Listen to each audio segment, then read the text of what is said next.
સવારના રામ રામ। આજે આપણે 8 વાગ્યા જેવા આવીએ ખેતરમાં દવા છાંટવા। એના પહેલાં જોઈ લો મારી પાછળ છે આ જામફળી। પહેલાં અહીંયા આપણે પાકું જામફળ શોધી લઈએ, પછી હું તમને બતાવું મારો ભાઈ દવા છાંટે છે। આપણે જામફળ શોધી લીધું છે, પણ પાકું તો નહીં પણ કાચું તો મળ્યું છે। આ જોઈ લો મિત્રો, આપણો ભાઈ છાંટે છે ઈયળવાળી દવા। તો ઈયળ આપણા મકાઈના પાકના કઈ રીતના નુકસાન કરે।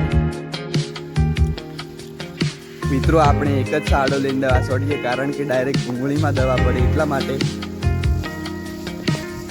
આપણો ભાઈ દવા છાંટી એટલી વાર આપણે ભેંસ માટે 4 વાટી લેવાની છે। જો અહીંયાથી આપણે 4 વાટવાની છે, થોડીક તો આપણા ભાઈએ વાટી છે અને થોડી આપણે વાટીને લઈને જતા રહીશું ઘરે। મિત્રો આપણે ભેંસ માટે પૂળો વાળી લીધો, હવે પૂળો લઈને જશું ઘરે।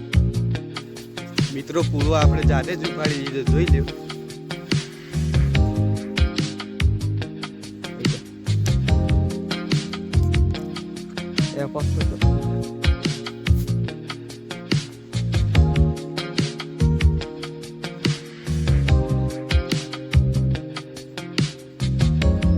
તો આપણા ભાઈએ એક પંપ છાંટી દીધો, હવે આપણે છાંટવા આવ્યા છીએ, જોઈ લો।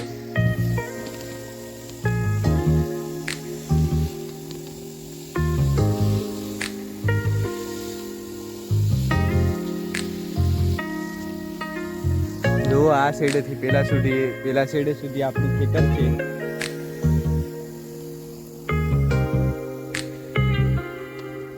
મિત્રો આપણે સ્કૂલથી આવી ગયા અને આવીને આપણે નાસ્તો બાસ્તો કરી ફ્રેશ થઈને આવી ગયા। આપણે દવા છાંટાતી છે ત્યાં જોઈ લો, આપણો ભાઈ દવા છાંટી રહેશે, આપણે પણ છાંટવાની છે।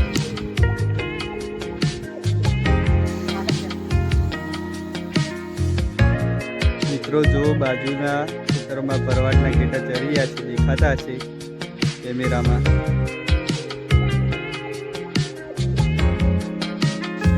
આપણા માટે પણ પંપ ભરીને તૈયાર જ કરેલો છે, જોઈ લો। આ લઈને આપણે દવા છાંટવા જવાનું છે। મિત્રો આપણે પંપ ભરાઈને નીકળી ગયા દવા છાંટવા, ચલો બધા સાથે મળીને છાંટીએ। આપણે આટલે દવાનું કામકાજ બંધ રાખ્યું, કેમ કે દિવસ ઢળી ગયો હોય, તમે જોઈ શકો છો। ને અત્યારે આપણે બાજુના ખેતરમાં ઊંટ બેસેલા છે, તમે જોઈ લો। આજનો રાત વિહમો કરવા અહીંયા બેહેલા છે, અને આ ખાતર પડશે તો આપણી ખેતીમાં બહુ લાભદાયક થાય, કારણ કે ઊંટના ખાતર ખેતીમાં લાભદાયક સારો થાય છે ઉત્પાદન। આ જોઈ લો કંઈક આપણે સાંજનો આપણા ગામનો નજારો। મિત્રો આટલે આપણે આ વ્લોગનું એન્ડિંગ આવીએ છીએ। વ્લોગ સારો લાગ્યો હોય તો લાઈક કરજો, શેર કરજો, સબસ્ક્રાઈબ કરજો અને સારી એવી કોમેન્ટ કરજો। બધાને જય